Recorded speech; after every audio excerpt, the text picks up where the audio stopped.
Hello students. I am Gyan from English Magus and welcome to today's lesson, Lost Spring, Stories of Stolen Childhood, by Jung, Chapter 2 in Class 12 book Flamingo. This lesson has two parts. Sometimes I find a rupee in the garbage and I want to drive a car.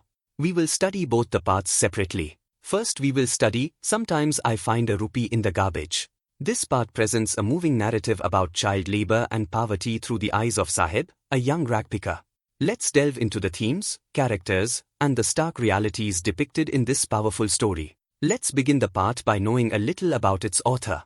Jung was born in Rourkela and spent her childhood and adolescence in Hyderabad. She received her education in Hyderabad and in the United States of America.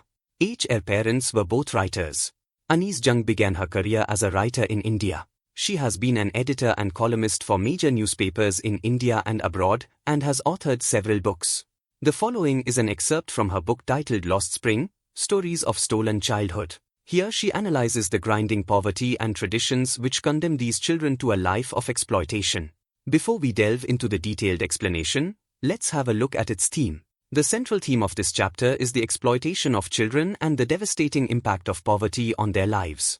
It highlights how systemic issues trap children like Saheb in cycles of labor and deprivation, robbing them of their childhood and dreams.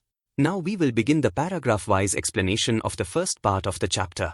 Before we do so, I recommend you to pause and read text on each slide before listening to its explanation. This approach will improve your understanding as we go through our detailed analysis. Let us begin the explanation of the first part now.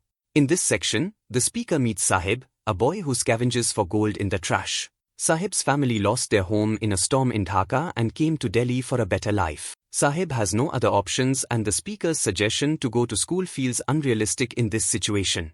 In this section we see the speaker offering Saheb a chance to go to school, but Saheb reveals there isn't one nearby. Even a playful suggestion of starting a school gets a hopeful response. The speaker feels bad for making an empty promise, showing how tough Saheb's situation is.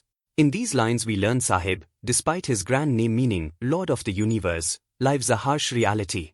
He scavenges with friends, unaware of the meaning of his name. The speaker highlights the contrast by mentioning their lack of basic necessities like shoes. In these lines the narrator tells us Saheb's friends live a life of contrasts. Their names might not reflect their circumstances, and some lack basic necessities like shoes. The reasons for barefoot children vary, tradition or poverty. The speaker questions if tradition might be a way to explain a difficult reality. In these lines the speaker shares a story from her travels. A man, once a shoeless boy who prayed for shoes, now has a son who enjoys the very thing he once longed for. This story highlights the contrast between progress for some and the ongoing struggle for others like Saheb and his friends. Even though some situations improve, poverty and lack of basic necessities persist for many in our country. In this section the narrator takes us to Simhapuri, a place on the outskirts of Delhi that feels worlds apart due to its poverty. Here, families like Saheb's, who came from Bangladesh decades ago, live in harsh conditions. Mud houses with tin roofs offer little shelter, and basic necessities like sewage systems and running water are absent. Despite living here for over 30 years, these residents lack official documents but rely on ration cards to access food. Simhapuri, though geographically close to Delhi, represents a starkly different reality. This passage highlights the harsh reality of Simhapuri's residents. Here, survival trumps identity. Women prioritize feeding their families over the beauty of their lost homeland. Ragpicking becomes their livelihood, transforming trash into necessities like food and shelter. While for adults it's a means of survival, for children, it's their entire world. In these lines Saheb's perspective on garbage sheds light on the contrasting experiences of children and adults in Simhapuri. For adults, it's a means of survival, but for Saheb, it holds a glimmer of hope for finding treasures. This highlights the innocence of children even in harsh circumstances. The passage ends with Saheb's yearning for a normal childhood, evident in his enjoyment of watching tennis and using the swing at the exclusive club. This passage emphasizes Saheb's resilience and the vast difference between his reality and the world he observes. Here the narrator sees him wearing some old discarded shoes. Despite the shoes being mismatched and likely cast-offs, they represent a small luxury for Saheb. This highlights his ability to find joy in the little things, even when the things he desires, like playing tennis, remain out of reach. The passage shows a turning point in Saheb's life. He has a job at a tea stall, earning money and meals. However, the new responsibility weighs him down. His carefree spirit is gone, replaced by the burden of working for someone else. The once light plastic bag he carried freely is replaced by the heavier metal canister, symbolizing his loss of independence. As we conclude the first part, we see Saheb moving from ragpicking to working at a tea stall. This slight improvement in his circumstances comes at the cost of his freedom and innocence. Jung masterfully uses Saheb's story to shed light on the broader issues of child labor and poverty, leaving us with much to ponder about the world we live in. With this, the first part ends. Here is the list of literary devices used in it. Pause the video and go through it. Now we will begin the second part, I Want to Drive a Car. In this part, Jung explores the life of Mukesh, a young boy in Firozabad, the center of India's glassblowing industry. Mukesh dreams of becoming a motor mechanic despite being surrounded by generations of bangle makers. The narrative highlights the harsh realities of child labor, the impact of poverty, and the persistence of dreams amidst adversity. Before we delve into the detailed explanation, let's have a look at its theme. The central theme of this chapter is the clash between aspirations and harsh realities. Mukesh's dream of becoming a motor mechanic represents the hope and determination to break free from generational poverty and labor. The story underscores the systemic issues that trap children in labor, contrasting their dreams with the grim reality of their lives. Let's start the explanation now.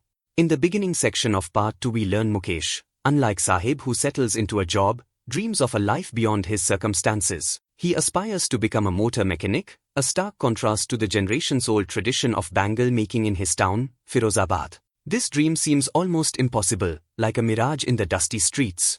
Firozabad is the heart of India's glassblowing industry, where families are bound to the craft, leaving Mukesh's ambition to stand out as a courageous fight for his own path. This passage reveals the harsh reality of child labor in Mukesh's town. Despite being a center for bangle making, employing generations of families, the industry exploits children. These children work in dangerous conditions with high temperatures and poor ventilation, risking their health. The law, if enforced, could protect them. Ironically, Mukesh, who dreams of escaping this life, proudly shows his family's home under construction, which despite the improvement, remains a basic dwelling in a neglected area. In these lines Mukesh leads the narrator to his home, a half-built shack under construction. Inside, a young woman cooks for the entire family over a firewood stove. Despite her youth, she's the wife of Mukesh's elder brother and is already seen as the head of the household, managing the cooking for 3 men. This glimpse into Mukesh's home life reveals the hardships these families endure. The living conditions are basic, and the young woman's role highlights the pressure on children to contribute to the family's well-being at a young age. In these lines the arrival of Mukesh's father highlights the traditional gender roles. His young daughter-in-law hides behind a veil out of respect, despite the family's poverty. This custom underscores the social constraints placed on women. The father, despite years of work, couldn't improve their living conditions or educate his sons. He can only offer them the family trade, perpetuating the cycle of hardship. The passage introduces the concept of karma, where Mukesh's grandmother believes his life as a bangle maker is predetermined. This generational poverty is seen as fate due to their caste. Bangles surround them, both at home and throughout the town. Vivid descriptions of colors paint a picture of the industry's vibrancy, existing in stark contrast to the harsh reality of the people who make them. These lines reveal the human cost behind the bangle industry. Children like Savita work alongside their families in poorly lit huts, risking their eyesight due to the constant exposure to flames and the lack of proper lighting. Their repetitive movements suggest they are more like parts of a machine than young children. The narrator questions Savita's awareness of the bangle's cultural significance, highlighting the disconnect between the child laborers and the purpose of their work. In these lines explains the cultural significance of bangles. The red bangles a bride wears symbolize good luck in her marriage. But the woman making them likely won't understand this meaning until her own wedding day. The older woman beside her, who once wore bangles as a bride, now has poor eyesight from years of making them. With a sad voice, she says she's never even had a full meal. Her husband, despite a lifetime in this trade, could only afford a basic home. This shows the contrast between the happy tradition of bangles and the difficult lives of the people who make them. In these lines the narrator questions if the bangle maker, despite limited means, might have achieved more than others by simply having a roof. This thought highlights the widespread struggle in Firozabad. Generations toiling in the industry haven't seen improvement, leaving them with no money for anything beyond survival and no energy to dream of a better life. In these lines, the narrator suggests the bangle makers form a cooperative to gain more control over their income. However, the young men fear being punished by the police for trying to change the system. Feeling trapped and lacking leadership, they see no way out of the cycle of poverty.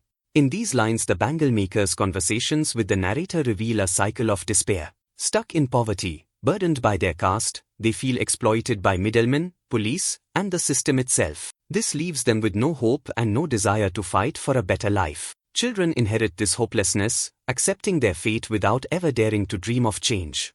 In these lines, we come to know about Mukesh's dream of becoming a mechanic, which shows a spark of defiance against his destined path. Despite the long distance, he's determined to pursue it. However, a question about airplanes seems to ground him. He avoids admitting a bigger dream, perhaps out of fear it's too unrealistic. Unlike airplanes, cars are a familiar sight in his town, making his mechanic dream feel more achievable.